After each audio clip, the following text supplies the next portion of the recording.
Hello, everyone.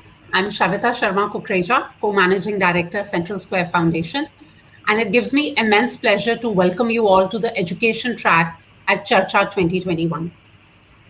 Charcha this year again has been set up in unprecedented times. Unfortunately, now we are at a stage where 250 million school-going children of our country have been out of school for more than a year and a half and counting.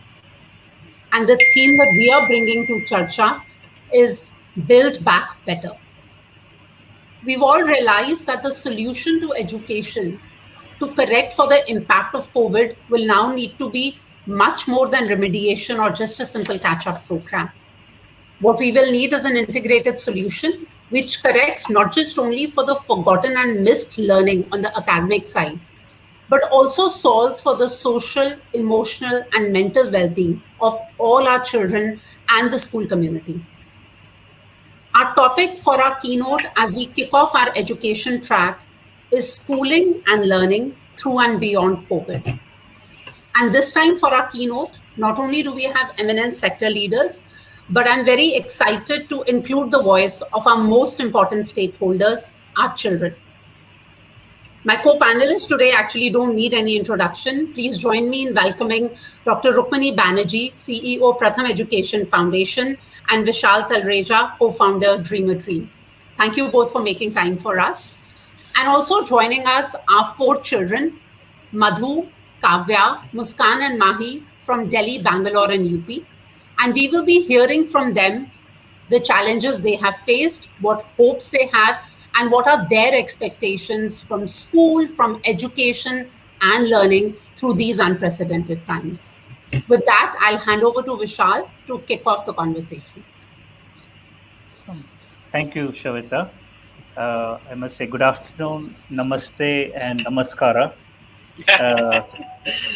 because we have young people today who speak English, Hindi, and Kannada, come from Bangalore, Delhi, and Unnao in UP. And actually, my work is really simple today. I have to step back and allow young people to bring their life stories, experiences, and their opinions to all of us. So I'm pretty happy to be here today, and I'm looking forward to listening to Muskan, Madhu, Kavya, and Mahi. Uh, Preparation for this panel has been very much like the reality of the last 1.5 years. As we were trying to get the young people online, uh, young people were having internet issues, communication issues. I think one young person is still trying to join in. So that is the reality we are struggling with learning and education. But they are here now, and they're eager to talk to all of us. And as Shavita pointed out, we hope to hear from them what have been some of their challenges through the last year, and what are some of their hopes and expectations from the future. Uh, so I'll hand it over to Rukmani, and then we can start the conversation with the young people. Thank you. Yeah, thank you, Vishal. I think this is a very interesting way. I think पूरा probably इसके बाद education के ऊपर चर्चा होगी. But what better than to hear from the children themselves? And like Vishal said, कि urban location से connectivity थोड़ा ठीक से हुआ है. We have been able to connect slightly better from Bangalore and from Delhi. But rural UP से एक हमारी लड़की है माही, जो जिसकी वॉइस पहुंच जाएगी हम तक, पर उसका वीडियो में थोड़ा प्रॉब्लम आ रहा है. बट यही है, दिस इज द समस्या जो हम सबको फेस करना पड़ा था for the last so many. So in a way I think this is a perfect location because we are starting from exactly where we were. Vishal, I will hand it back to you because you are a much better moderator than I am. And let us see कि हम लोग आधे घंटे में, एक घंटे में हम लोग क्या क्या बातचीत कर सकते हैं. Sure, Rukmani. So, Mahi, Madhu, Muskan, and Kavya, welcome and thank you for joining us. शुक्रिया कि आप आज हमारे साथ जुड़ सके. एक छोटा सा पहले सवाल है कि आप अपना एक इंट्रोडक्शन दीजिए, नाम और कहाँ से आप फ़ोन कर रहे हैं या ऑनलाइन आए हैं, और आप जहाँ रहते हैं what do you like about the place? Where do you live? If you live in Bangalore, in a particular community, what do you like about where you live? So your name, where you're calling in from, and what do you like about the place you're calling from. So Muskan, you want to go first?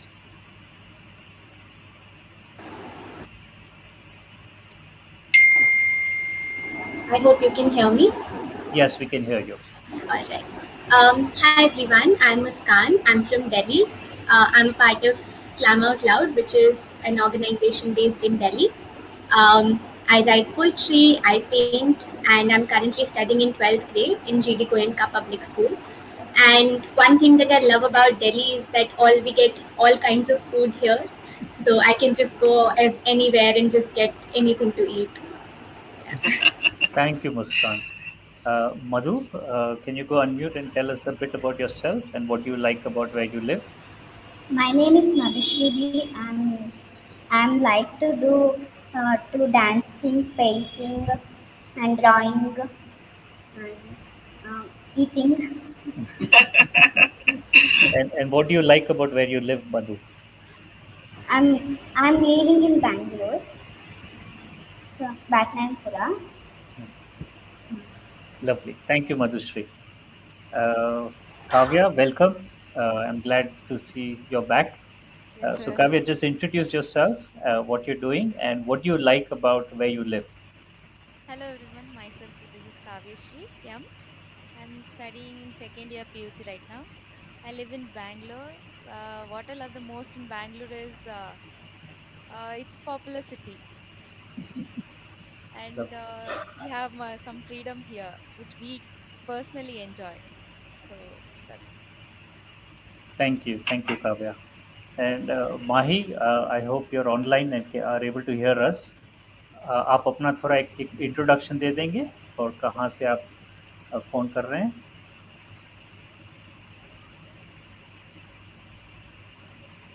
I think Mahi is trying to get online. Yeah, Michelle. Okay, we'll come back to Mahi when she comes back online. Correct. Uh, so Madhu, Kavya, and Muskan, the first question I have for you is, you've been out of now school or college for a year and more. How has that experience been for you? What has been the impact of that experience for you in your life, for your learning, in your family and around you? What are some of the challenges you have faced uh, in the last 1 year with your own learning and largely with also your life? So, Kavya, maybe I'll invite you to go first. Yes, sir. Thanks for choosing me first. Yeah, sorry, and you can speak in English, Hindi, or Kannada, and we can translate. Okay, sir. It's okay. I'm fine with Hindi or English. I'll speak in Go both. ahead, Kavya. So due to this pandemic last year, I was in 10th actually, 2020. I had my exams in March. March 15th was my exams. Due to this pandemic, they had postponed it, and we was like doing in online classes. Actually, portions were always completed, and we were studying in home itself and waiting for exams when it will come and when we'll write the exam when the burden will go from our head. We was waiting for that, and then there was some issue in our home. um, we had some financial issues, and at the same time my father met with an accident and I lost him. So at the same time, in May they announced that in June you will be having exam. So I was in some other thought that I lost my father, and one side I have to get distinction. I was actually 85% student, but in that situation I have written exam and I secured 70%. And Wow. actually, it was okay for my family, but I was not satisfied. And it's okay for everyone, but it's not for me. It's not okay for me.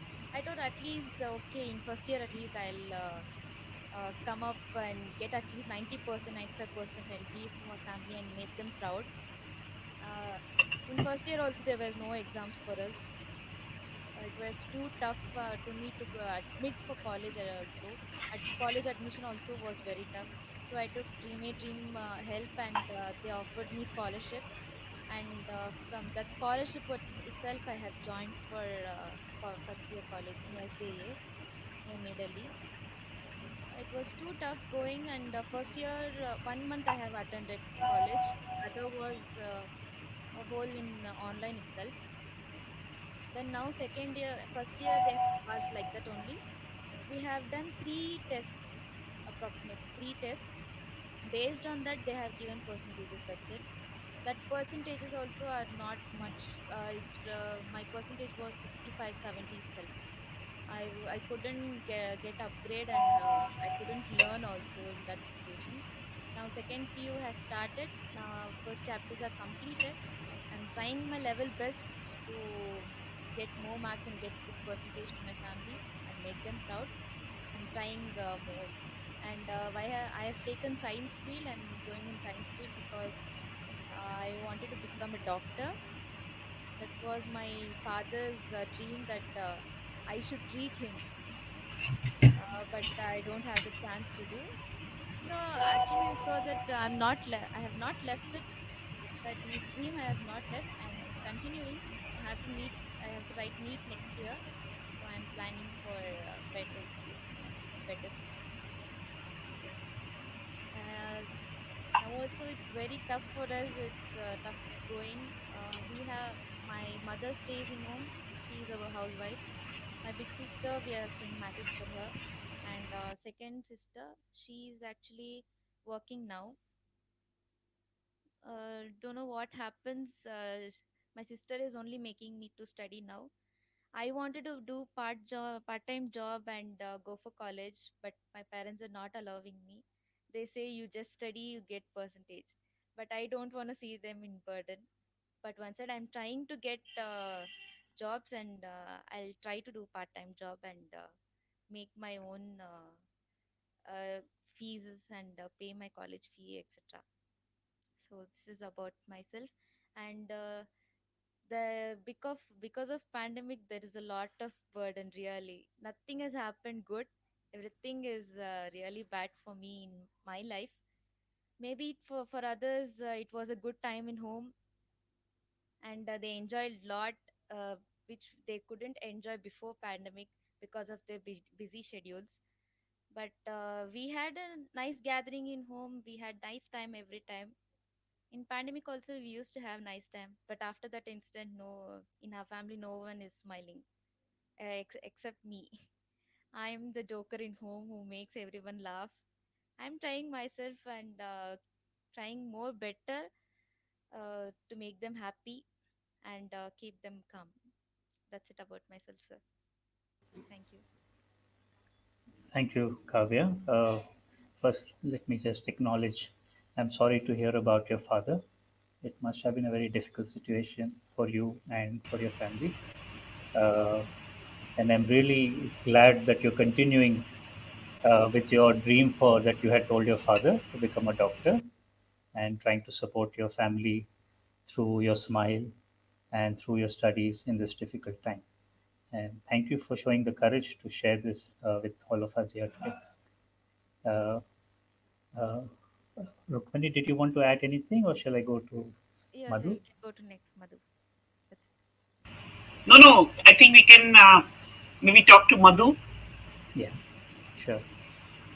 So, Madhu, we would love to hear from you about what has been your experience of the last 1 year and more in school, in learning, in your life and family. You can share in English, Hindi, or Kannada, whatever you're comfortable with. Thank you. So my problem is uh, my grandfather and grandmother is COVID-19.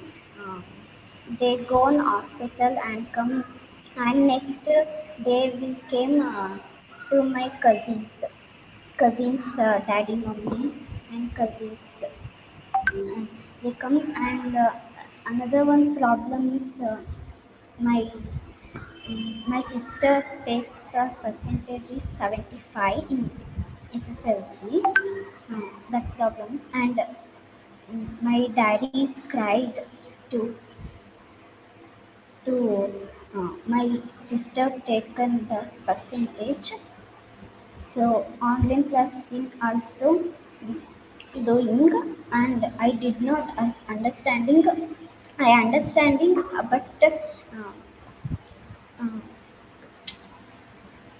ಸ್ವಲ್ಪ ನೀವು ಕನ್ನಡದಲ್ಲಿ ಮಾತಾಡಿ ಮಧುಶ್ರೀ, ನಾನು translate ಮಾಡ್ತೀನಿ. ಅಂದರೆ ನಮ್ಮಪ್ಪ ಅಮ್ಮನಿಗೆ ಬೇಜಾರು. ಅಂದರೆ ಎಕ್ಸಾಂಪಲ್ ಆಗಿ ಇವಾಗ ನಮ್ಮ ಅಕ್ಕ 75% ತೆಗೆದಿದ್ದಾಳೆ. ಸೊ ಅದಕ್ಕೆ ಅಪ್ಪ ಹತ್ರು, ಅದು ನನಗೆ ತುಂಬ ಬೇಜಾರಾಯಿತು.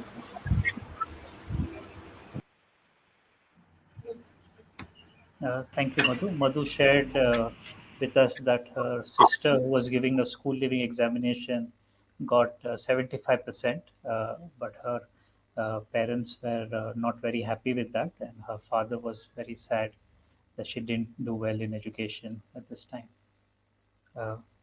Madhu, do you want to talk a little bit about what challenges you faced with your own learning? Shall I talk in Kannada? Yes, Madhu. ನೀವು ಕನ್ನಡದಲ್ಲಿ ಮಾತಾಡಲಿ, ನಾನು ಟ್ರಾನ್ಸ್ಲೇಟ್ ಮಾಡ್ತೀನಿ. ಅಂದರೆ ನನಗೆ ಏನು ಚಾಲೆಂಜ್ ಇರೋದು ಅಂದರೆ ನಮ್ಮ ಅಕ್ಕ ತೆಗೆದಿರೋ ಪರ್ಸೆಂಟೇಜ್ನ ನಾನು ಅದಕ್ಕಿಂತ ಜಾಸ್ತಿ ತೆಗಿತೀನಿ ಅಂತ ನಮ್ಮ ಸರ್ ಹೇಳಿದ್ರು. ನೀನು ತೆಗಿಬೇಕು ಅಂತ ನಾನು ಅದನ್ನ ಫೇಸ್ ಮಾಡ್ತೀನಿ. So excuse me. ಆ್ಯಂಡ್ ನನಗೆ ಏನು ಇಷ್ಟ ಅಂದರೆ ನಮ್ಮ ಅಪ್ಪ ಅಮ್ಮನಿಗೆ ಅವ್ರಿಗೆ ಏನಂದರೆ ಮನೆ ಕಟ್ಟಿಸ್ಬೇಕು ಅಂತ ಇಷ್ಟ. ಸೊ ಅವ್ರಿಗೆ ನಾನು ಸ್ವಂತವಾದ ಮನೆನ ಕಟ್ಟಿಸ್ಕೊಳ್ಬೇಕು ಅಂತ ಆಸೆ. ಇನ್ ಮೈ salary. Thank you, Madhu. Madhu shared with us that because her sister got less percentage, there's pressure on her now to do well in examinations and get a better percentage. And second, she said her dream is that she wants to do well in life and build a home for her parents, and she hopes to do that. Thank you, Madhu, for sharing that. Muskan, can we come to you now, and could you share a bit about your own experience of the last 1 year?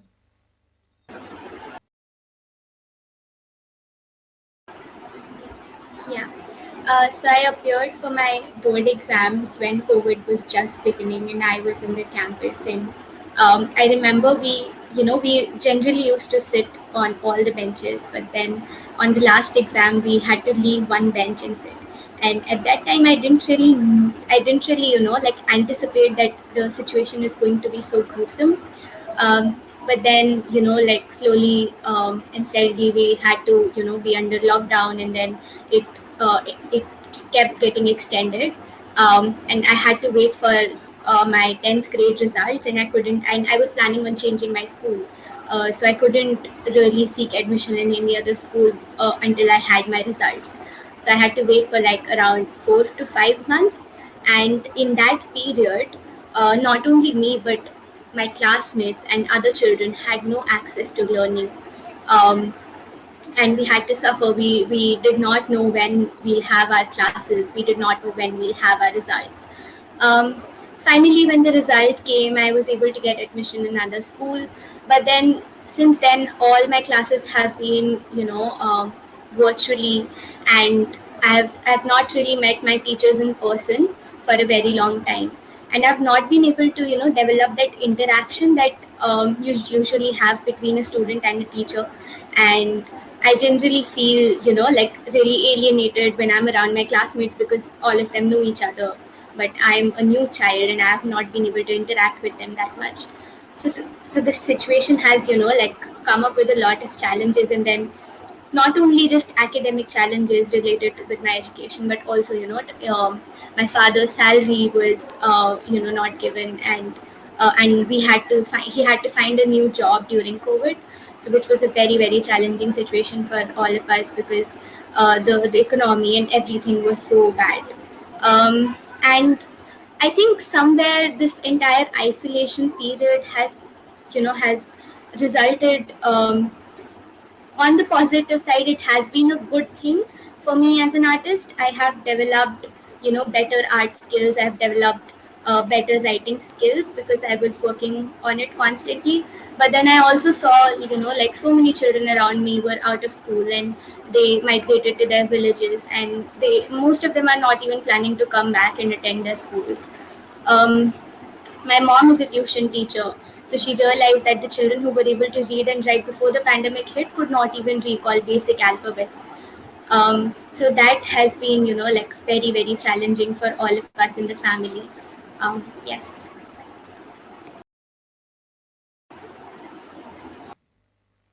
Thank you, Muskan, for giving us such a varied experience of the pandemic for you, with your learning, the school, examinations, relationships, family. To Muskan, again, same question that there is a lot about school which is beyond learning. So, what do you miss most about school? Most importantly, that personal connect I used to have with my teachers, and touchwood, I have received some great, some of the greatest teachers, and I really, really want to develop a deeper understanding and deeper relationships with them. But then I've not been able to do so because everything has been virtual. So I wish that I can go back to school and then just, be closer to my teachers. Madhu, what about you? Ma'am, can you tell the questions, ma'am? What do you miss most about school? I missing the school because my greater teachers was understanding me to lesson the read to lesson, and my alphabets also read and teachers only, uh, because I missing the teachers friends, the blackboard and marker pen choppies. I'm missing all. My friends also I'm missing.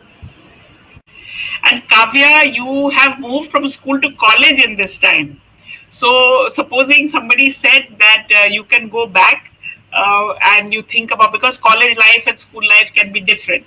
So, what do you think? If you are, when you think back about school, what is the thing that in the last 1 year you have missed the most? What I have missed is my friends. Uh, what all problems they will have. They used to come and say me, and I used to solve all those. I miss that, and I was a leader in my class, discipline leader, and I miss my band group. I used to play flute on Independence Days. Now I'm continuing it, but the on Independence Day, I used to stand in the first row and play front of me flag.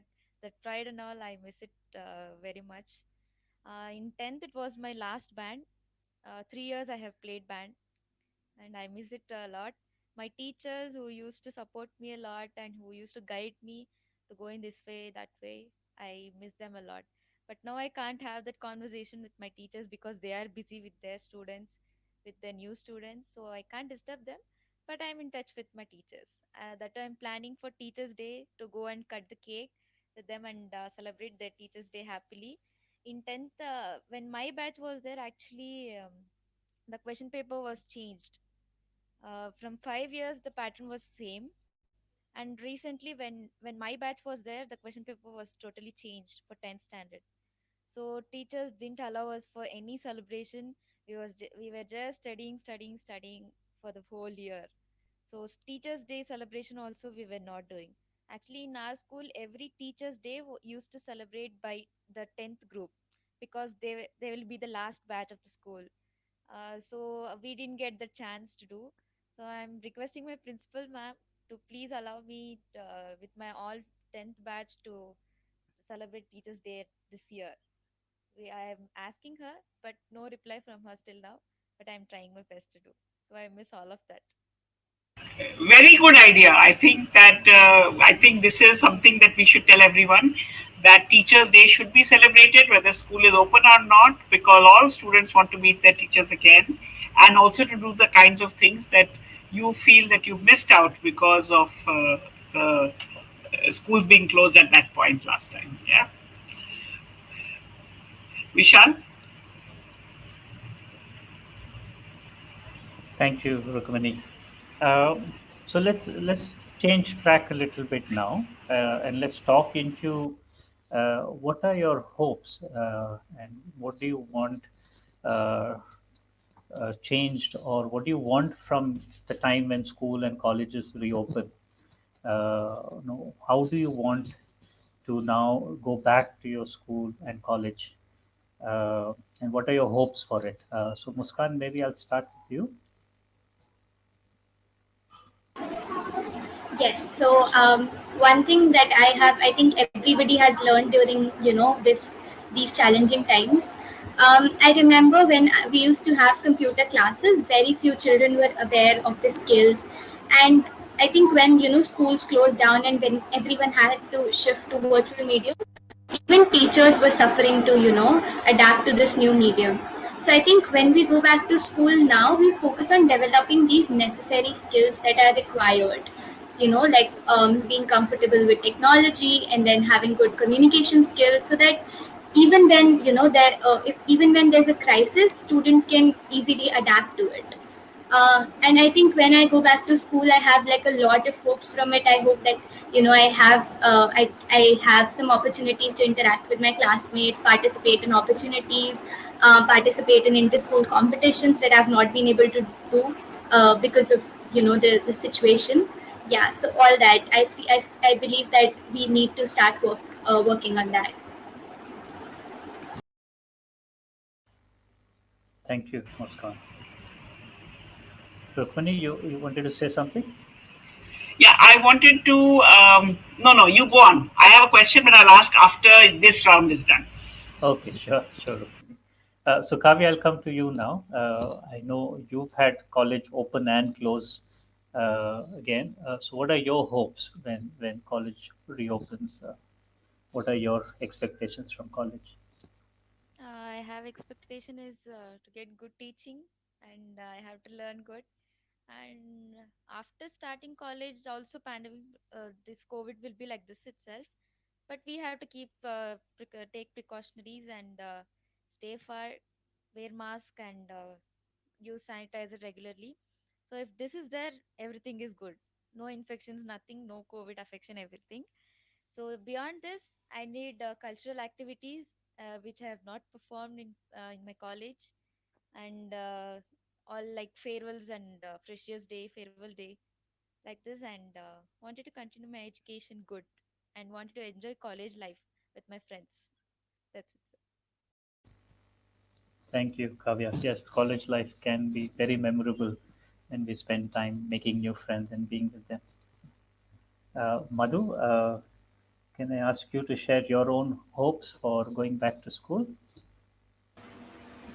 Sir, shall I talk in Kannada, sir? Yes, Madhu, ನೀವು ಕನ್ನಡದಲ್ಲಿ ಮಾತಾಡಲಿ, ನಾನು translate ಮಾಡ್ತೀನಿ. ಹಾಂ. ಈಗ ಎಷ್ಟೋ ಮಕ್ಕಳಿಗೆ online class ಇದ್ದರೆ ಅವ್ರಿಗೂ ಅರ್ಥ ಆಗಲ್ಲ, ಇನ್ನೊಬ್ಬೊಬ್ರಿಗೆ ಅರ್ಥ ಆಗುತ್ತೆ. ಅಂದರೆ ನಾನು ಹೇಳೋದು ಏನಂದರೆ, ಈಗ ಆನ್ಲೈನ್ ಕ್ಲಾಸ್ಗಿಂತ ಆಫ್ಲೈನ್ ಇದ್ದರೆ ಎಷ್ಟೋ ಬೆಸ್ಟ್ ಅಂತ.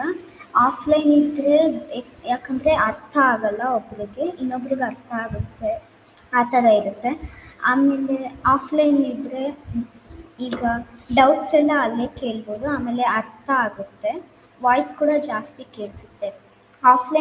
ಆನ್ಲೈನಲ್ಲಿದ್ದಾಗ ನೆಟ್ವರ್ಕ್ ಕನೆಕ್ಷನ್ ಆರ್ ಕರೆನ್ಸಿ ಅವೆಲ್ಲ ಪ್ರಾಬ್ಲಮ್ಸ್ ಇರುತ್ತೆ ಒಬ್ಬೊಬ್ಬರ ಮನೇಲಿ. ಸೊ ನನ್ನ ಹೋಪ್ ಏನಂದರೆ, ಈಗ ಆನ್ಲೈನ್ ಕ್ಲಾಸ್ ಮಾಡೋ ಬದಲು ಆಫ್ಲೈನ್ ಕ್ಲಾಸ್ ಮಾಡಿಸಿದ್ರೆ ಓಕೆ. ಆ್ಯಂಡ್ ನನ್ನ ಹೋಪ್ ಏನಂದರೆ, ನಾನು ಈಗ first leader, I the leader of my class. ಈಗ ಆ ಥರ ಅಲ್ಲ, ಬೇರೆಯವ್ರನ್ನೆಲ್ಲ ಮಾಡ್ಕೊಂಡು ಹೋಗ್ತಾ ಇದ್ದಾರೆ. ನಾನು ಅದಕ್ಕೆ ಬೇಜಾರು ಮಾಡ್ಕೊಡೋದಿಲ್ಲ. ಆ್ಯಂಡ್ ನನ್ನ ಹೋಪ್ ಏನಂದರೆ, ಈಗ ಸ್ಕೂಲಲ್ಲಿ dancing competitions and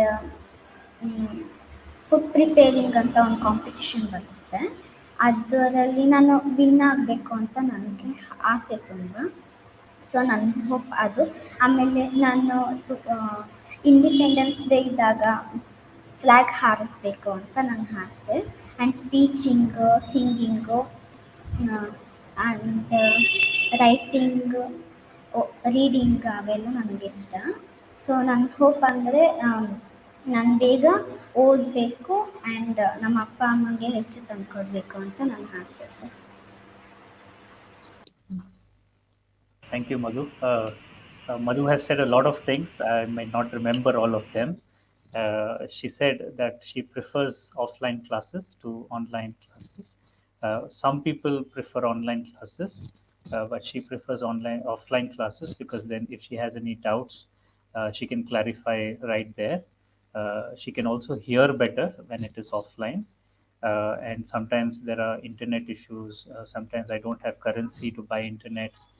So she hopes that the schools open and offline classes start soon. Uh, when school opens, she wants to participate in all the activities. She was a leader in her class. Right now, she's not the leader, but she was a leader in a class before. And she also used to love participating in activities, including singing, dancing, and giving speech on Independence Day. So she was looking forward to doing that again at the Independence Day. And her hope for her life is that she'll study well and she'll bring a good name to her parents. Vishal, Shweta, I know we have very, very little time. So Rukmini, maybe you could start off with just a summary of reflections that you have had of listening to the young people. Then I'll probably do myself, and Shweta can close it with her own reflections. Sure. I think thank you so much, sabhi bachon ko, all of you, for sharing and sharing in detail. I think there has been a lot of difficulties, both as a result of what happened at home and also being online, as Madhu was saying. That we are all used to being in a face to face with our friends, with our teachers, and with our studies. And so it has been a very difficult time. But I also hear in everybody's voice, even though sometimes you didn't say it, that you've learned a lot in this time. You've learned a lot how to deal. The way Kavya, you are so brave. You spoke about the things that your family had to go through after your father. I think Madhu, you were talking about how your sister had to go through difficult exam, and then parents were, not as happy as perhaps they would have been. Muskan shifting schools, then from Mahi about Mahi की grandmother का role कितना important रहा ताकि वो school जा पाए. So I think in many ways you have gone through a very difficult time, but you're still smiling. I can see all of you smiling. You have learned. You have learned how to help each other. Many of you spoke of other people, not just of yourself. And I think in many ways also probably हमारे families में लोगों ने भी किस तरीके से इस situation को deal करना है. Like Kavya, how your family is saying, don't work part time, you need to study. So I think that in different ways, I think in our own way, we have learned how to cope. My one big reflection is that I want schools to open everywhere so that जिस तरह का discussion हमारा यहाँ हो रहा है, school में हो पाए, and that teachers and friends and students together can decide कि अगर फिर से किसी वजह से school बंद हो जाए, if the school closes again for some reason, how we are going to plan, because we didn't get time to plan when all this happened last time. So my takeaway is that everybody, children, teachers, parents have learned a lot. We need to put those learnings together. As I think Kavya said, COVID is still here. It has not gone away. And like a switch, it may go on and off. But like we do at home, when the switch goes on and off, we have candle, we have lantern, we have many other things. So that we need a little time for preparation. That is my takeaway. And I loved listening to all of you. I wish time was not so short. Shraddha leads Mavim's efforts in financial inclusion, livelihoods development, and grassroots institutional building. She started her career with the civil services in 2005 as the deputy collector of Nainital, where she developed a passion for women's issues, which ultimately motivated her decision to take stewardship of Mavim in 2018. Her work has taken her to all corners of Maharashtra with postings in Nagpur, Chandrapur, Nanded, Kolhapur, and Mumbai. Sony is an intrepid entrepreneur and social change enthusiast who has 30 plus years of experience in the development sector. Currently, she is CEO at Breakthrough, an organization working in India using multimedia, popular culture, leadership development, and community mobilization strategies to transform gender norms that perpetuate violence against women.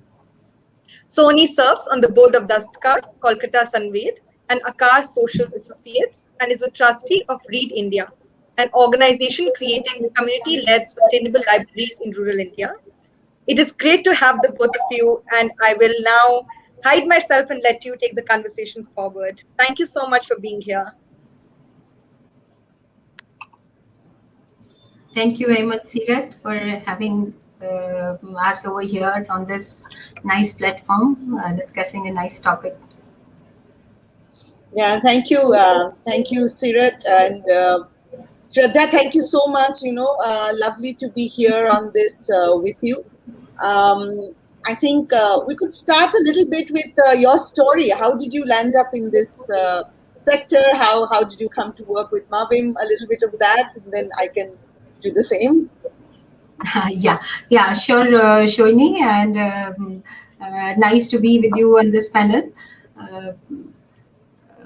Actually, I would say I'm passionate about this subject. Daily we see whether at our workplaces or our society, so many issues we all are facing. We are seeing so many issues.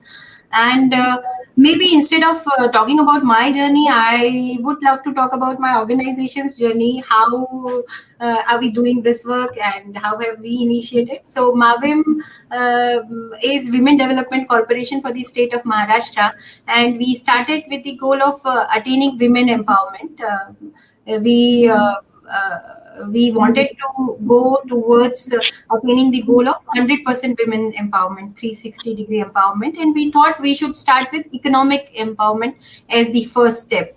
But as soon as we started, we realized that our economy has set some of the notions, and they are running with some of the notions, and very prime notion was that a poor person, they cannot save. They are not capable of borrowing, and even if they borrow, they cannot repay.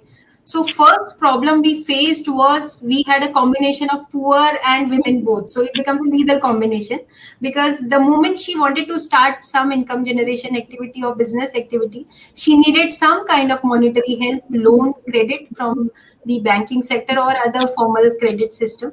But she was never part of this banking system. So we thought we should create some kind of credit history for them. That is how we started working with self-help groups. And these self-help groups, they started saving, then some kind of credit history was created. And based on this credit history, then the formal banking system started giving loans to them. And I'm very proud that if you see today, so our loan size is around 4,600 crores, and repayment rate is 98 to 99%. And in this era, when NPAs have become a buzzword, so big shots even are not able to repay bank loans. In this scenario, our women, I'm talking about these 17 lakh women, credit size of 4,600 crores, and NPAs are just 0.5 to 0.8%. Repayment rate is 99%. So that is how they are actually growing in their journey, doing very nice activities, and we are trying to do our bit towards women empowerment. Now I would love to hear your story. How have you landed into this field, and how has been your journey?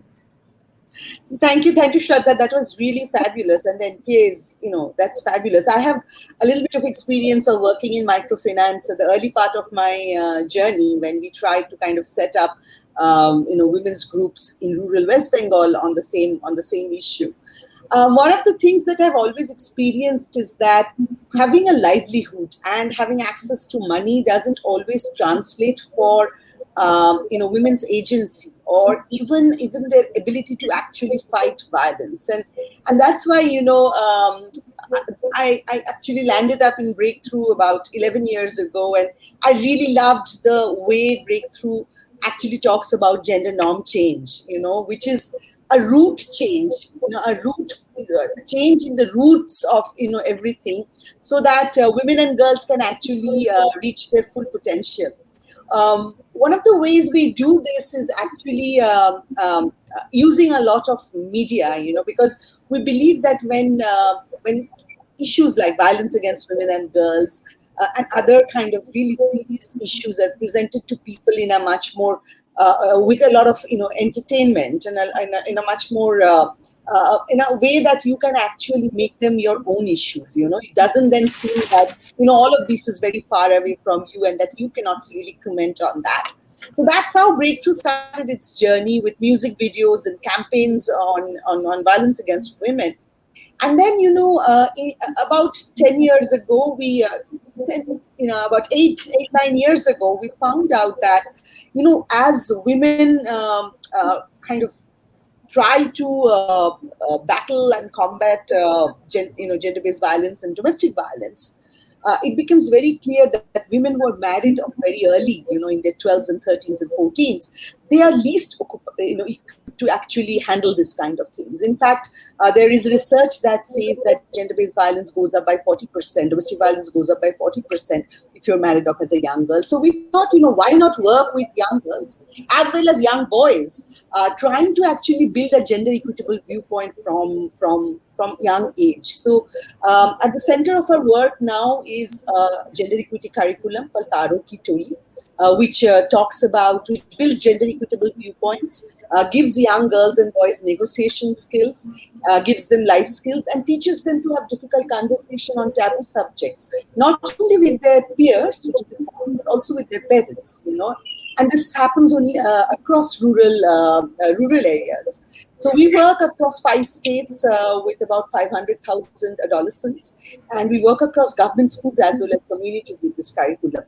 Lately, with the partnership with the Education Department of Punjab government, we've scaled this up across 4,500 schools, government schools in Punjab, and we're hoping to train, master trainers who finally reach out to 20,000 government school trainers in Punjab. And this is what we'd love actually to scale up across India, because we believe that to start talking to young people whose views are still malleable and those hard to shift norms are still questionable, and there's curiosity to question that, then over the period of time you would be building up really empowered young people who can reach their potential in whatever way they want to choose. So that's what that's what we work on. Great, wonderful to hear that. And I would love to know. Thank you.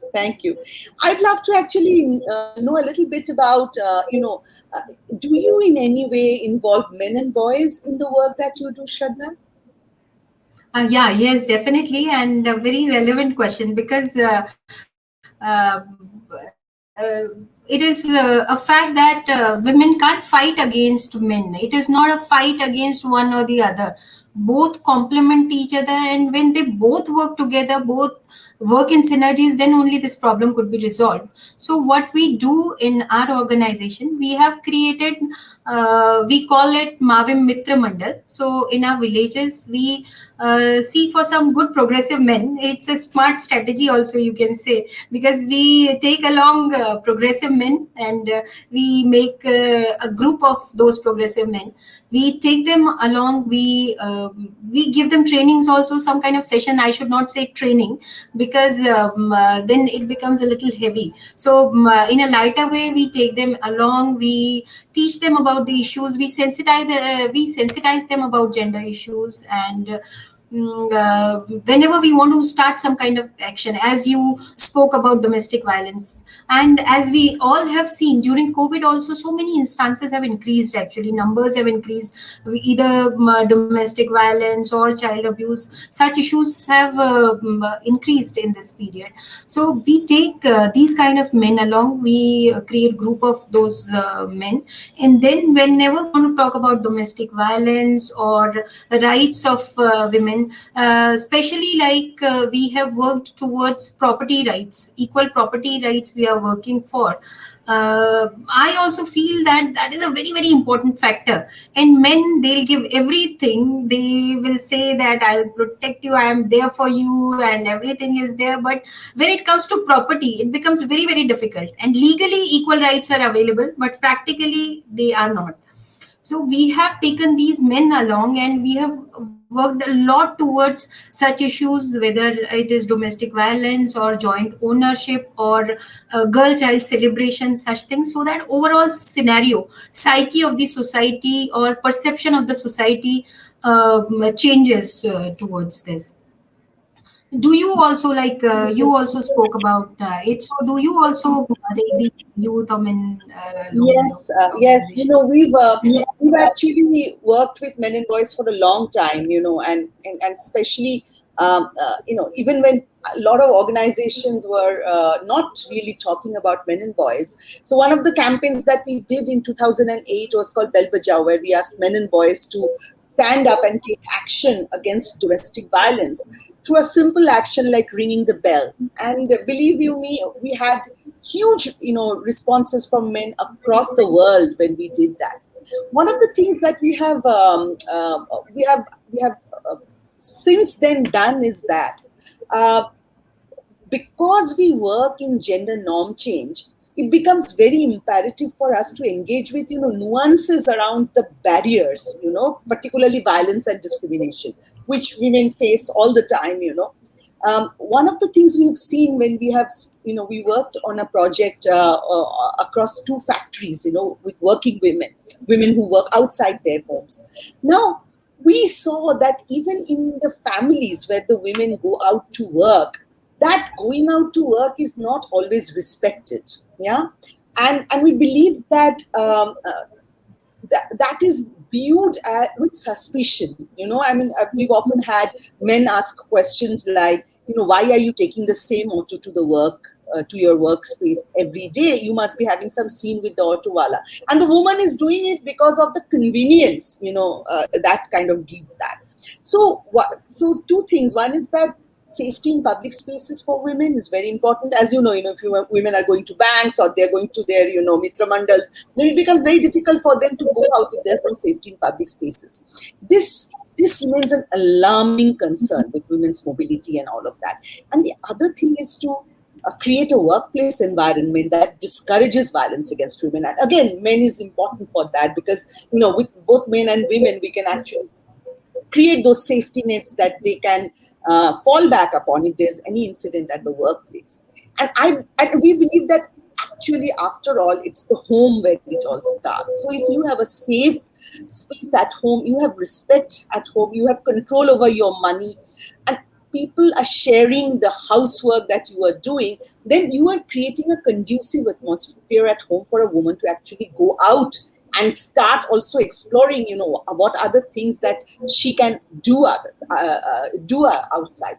So men and boys, the whole behavior around this mindset that the masculinity is giving you freedom to behave the way you want to, and that women should take care of domestic chores and children and money, and so that what they're earning cannot be also controlled by them, because women do not know anything about money, right? So this all spills over in public spaces, where the belief is that the women is inviting harassment through their dressing, through their behavior, through their mobility of being outside at night, So what we do is that from a young age, we start talking about these things, talking about whether you'd want to share household chores or not, whether you'd like to have a partner who works, outside of the home.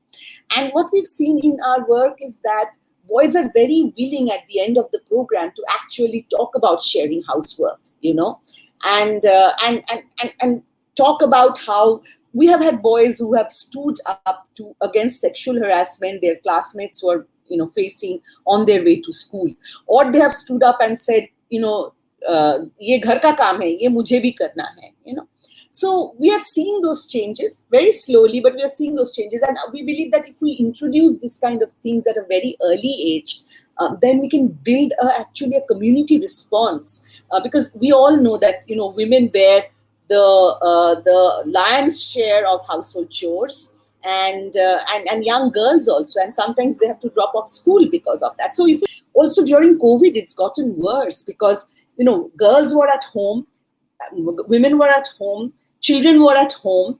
Migrant laborers, husbands who were probably migrant laborers were back home. So, you didn't even have the freedom to do whatever you wanted when the husband was away. And number of domestic chores increased. We've just done a survey where it says that if a woman falls sick in a household, then the job actually goes to the next girl in line. So it will go first to all the girls in the house, and then it will go to the boys and the men if all the girls fall sick. See, there's a hierarchy of domestic chores. In this 21st century, what are we talking about? And then also we feel that whenever boys want to share housework, माँ क्या बोलती है, मेरी राजा बेटा है, देखो कितना काम करता है. So that also then becomes very difficult to deal with. Men can share housework. There's no need to kind of really lodge them about it because it's a normal thing for them to do.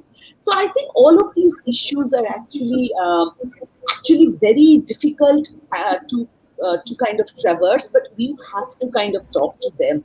I don't know, and so it starts from these classrooms, where girls should be taught STEM education. Girls should be taught about maths. I'm sure in your women's groups, they have the hisab at their fingertips, right? They know everything about how much money they have saved. So who says that girls can't do hisab or girls can't do maths? So I think those things need to change from the school and the home itself. Exactly. And just to take from your thing, like as you said, ki माँ बोलती है राजा बेटा है करता है, and same ways if you talk about the men who feel that they are very very progressive, so what they'll say, मैंने अपने wife को allow किया, she is an MBA, she is a doctor, MBBS, and then who are you to allow? Actually they feel so proud कि नहीं मैं रोकता नहीं हूँ और मैं allow करता हूँ. So as you were saying, that has hit our psyche badly actually, so that has to be changed. And what has happened, like in our self-help groups, so sometimes I feel that, as you said, the me time, so even when women are coming for self-help group meetings, it becomes a very important time for them. It helps them grow because they talk to each other, they share their grievances, their happiness, everything they share with each other.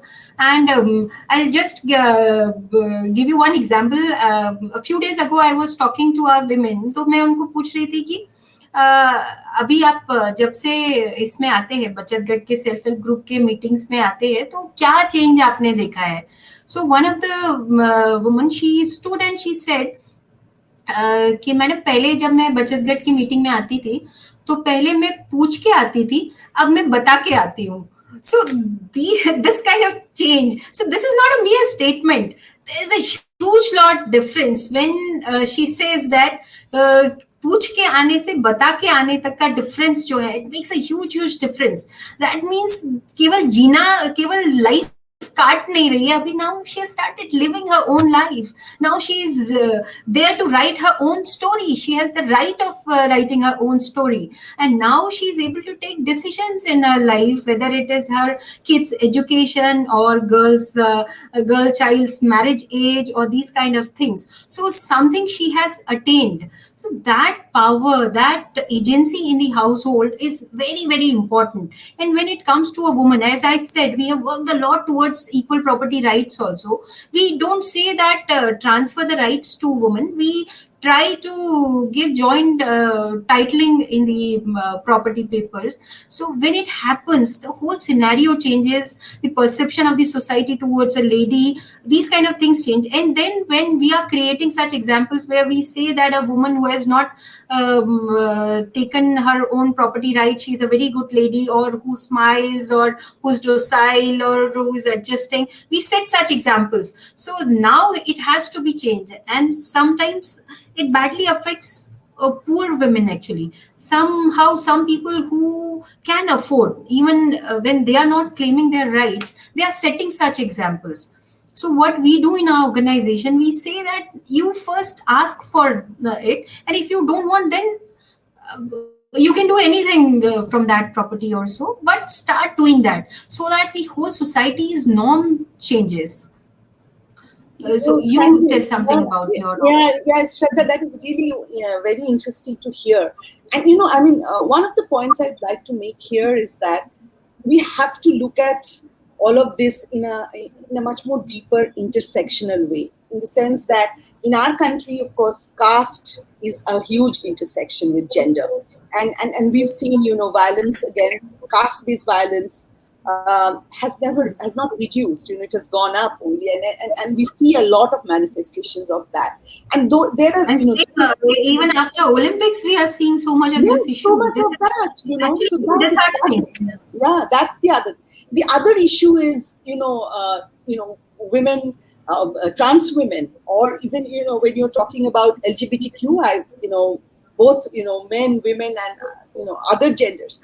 So those are even more difficult to actually then, those intersections are even more difficult to then, move, because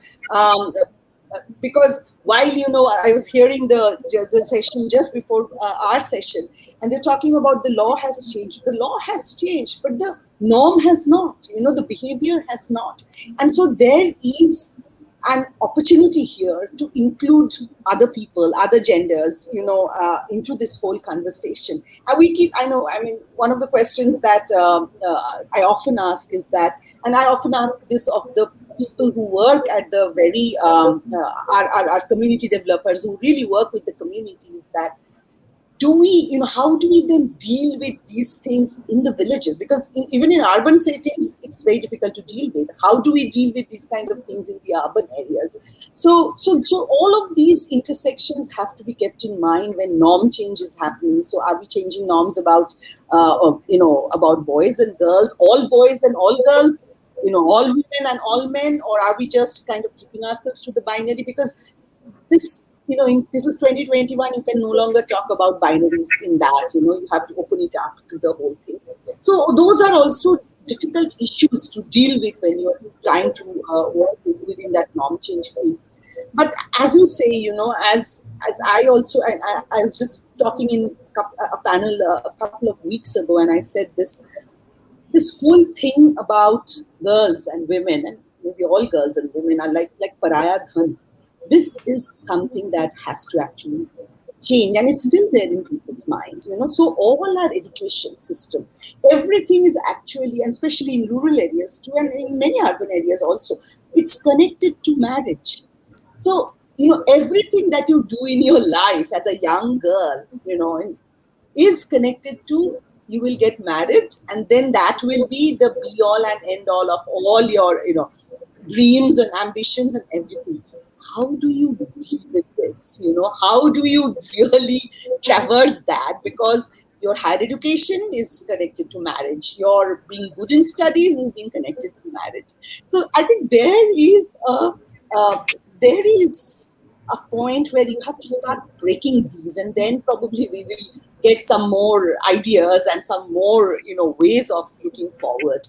And even and then things like property.